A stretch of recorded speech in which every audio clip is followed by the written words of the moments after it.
இவருடைய காலகட்டத்தில் பள்ளி கல்வித்துறை அமைச்சராக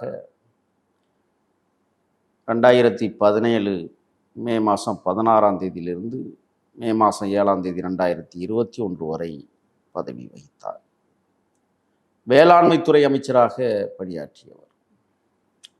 2011 மே 15 2011 ஜூலை 14 வரை குறுகிய காலத்தில் வேளாண்மைத்துறை அமைச்சராக அம்மையார் ஜெயலலிதா ஆட்சி காலத்திலே பதவி வகித்தவர். பிறகு தகவல் தொழில்நுட்பத்துறை அமைச்சராக 2011 ஜூலை 15 2012 நவம்பர் 7 வரை பதவி வகித்தார். போக்குவரத்து துறை அமைச்சராக